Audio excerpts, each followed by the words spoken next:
남편 돈과 그의 아내는 지금 두 아이들이 걱정입니다. 좀비의 습격을 피해 외딴 곳에 숨어든 부부는 언젠가 구조되기만을 기다리고 있죠. 부부와 함께 생활하고 있는 이들도 몇 있습니다. 그래도 아직은 인간다움을 느끼며 살아가고 있는 이들. 어느 조촐한 저녁 식사가 있는 날이었습니다. 누군가 급하게 문을 두드리죠. 찾아올 사람이 있을 리가 없는지라 모두들 경계합니다. 얼마 만에 열게 되는 문짝인지 모르겠군요.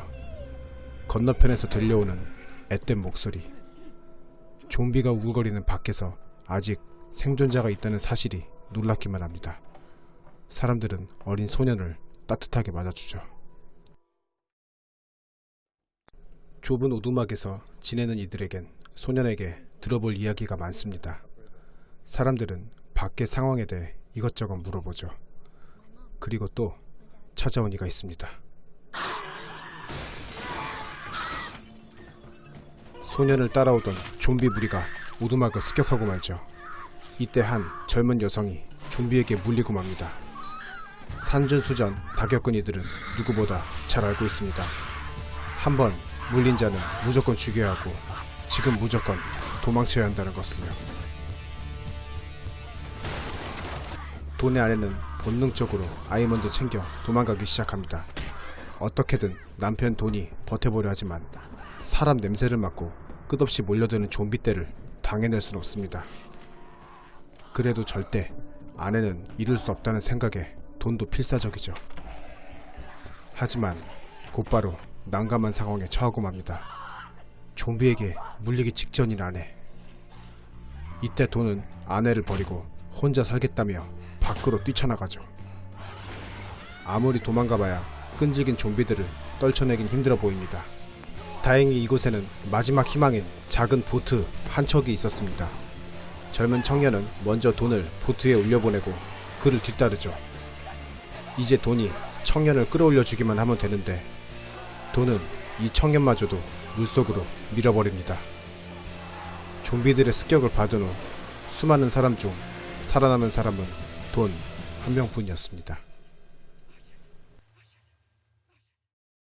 과거 분노 바이러스로 인한 좀비화로 인해 영국은 초토화되고 말았습니다.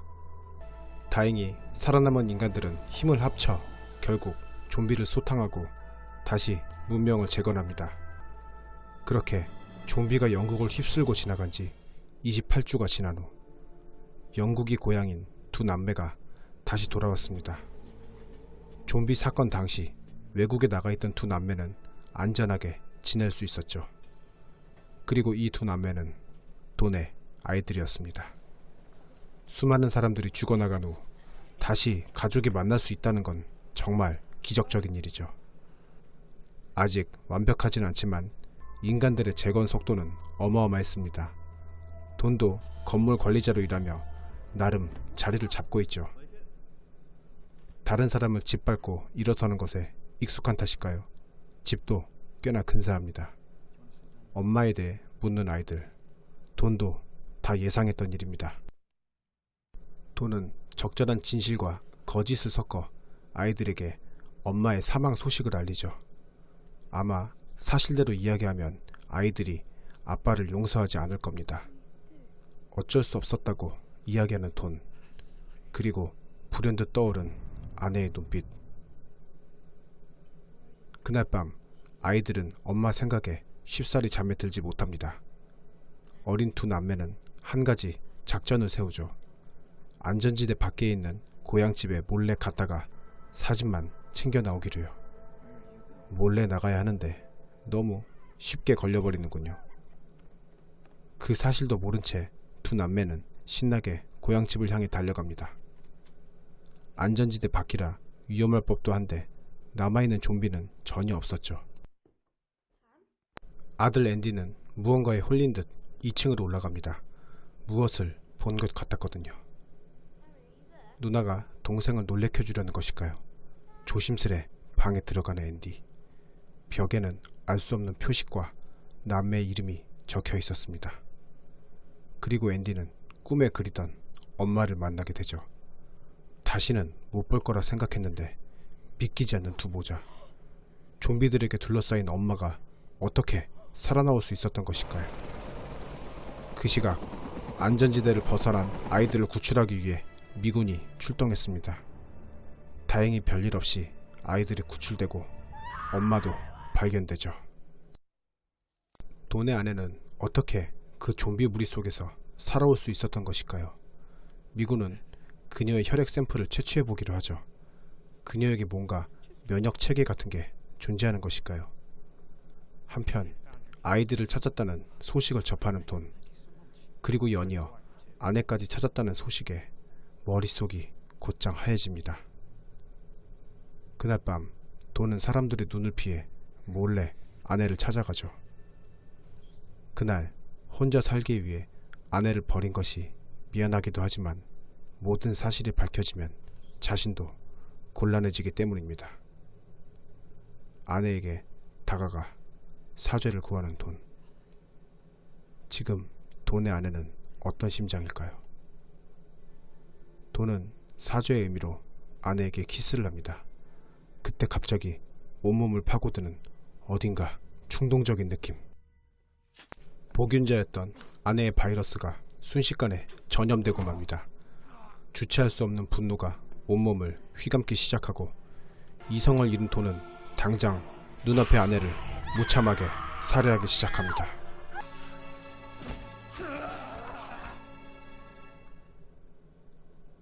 머지않아 미군이 그녀의 시체를 발견합니다. 뭔가 심상치 않은 느낌. 바로 코드 레드를 발령하지만 예전처럼 좀비 바이러스가 퍼지는 속도는 순식간이었습니다.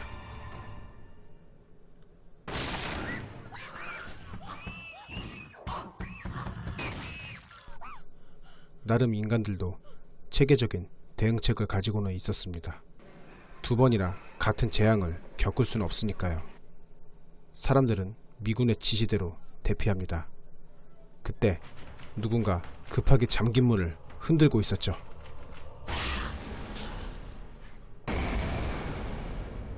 감염된 돈의 등장에 이곳은 순식간에 아수라장이 되고 맙니다. 오직 공격 본능만이 존재하는 좀비는 기하급수적으로 늘어나기 시작하고 사람들은 무작정 밖으로 내달리기 시작합니다. 잘 훈련된 저격수들은 좀비만을 골라 사살하기 시작하죠. 하지만 그것도 잠시. 결국 미군은 그냥 싹 다 몰살시키기로 결정합니다. 좀비에게 물려 죽거나 아니면 총에 맞아 죽거나. 과거와 같은 일을 반복하지 않기 위해 인간이 선택한 작전은 인간과 좀비의 구분 따윈 하지 않고 살아있는 것은 모두 소멸시키는 것이었습니다. 혹시 남아있을지 모르는 좀비 제거를 위해 강력한 폭탄까지 투하하는 미군. 한 마리의 좀비가 얼마나 위험한지 이들은 누구보다 잘 알고 있습니다. 그 과정에서 어쩔 수 없이 죽어나가는 사람도 있고 또는 운 좋게 겨우 목숨을 부지해 나가는 이도 있죠. 앤디 남매와 몇몇 사람들은 겨우 이 난리통에 목숨을 건집니다. 그리고 이들뿐만 아니라 대규모 폭탄 공습에 살아남은 소수의 좀비들도 존재했죠. 남매의 엄마가 좀비 바이러스에 면역을 가진 것을 보면 남매를 통해 치료제를 개발할 수 있을지도 모릅니다. 전작인 28일 후에 비해서 상당히 퀄리티가 높아진 느낌입니다. 스토리도 탄탄하다고 보여지고요. 영화 속 음악도 상당히 유명해서 아마 대부분 들어보셨을 것 같습니다. 다음 작품도 예정되어 있었다는데 아쉽게 취소되었다는군요. 영화 평도 꼼꼼히 찾아봤는데 답답하다는 글도 상당히 볼 수 있었습니다. 개인적인 편차긴 하겠지만 28일 후보다는 훨씬 재밌게 봤고 킬링타임용으로 괜찮다고 생각합니다. 치료제 개발의 핵심이 될 수 있는 남매는 이 절망적인 상황 속에서 어떻게 위기를 헤쳐나갈 수 있을까요? 영화 28주 후였습니다.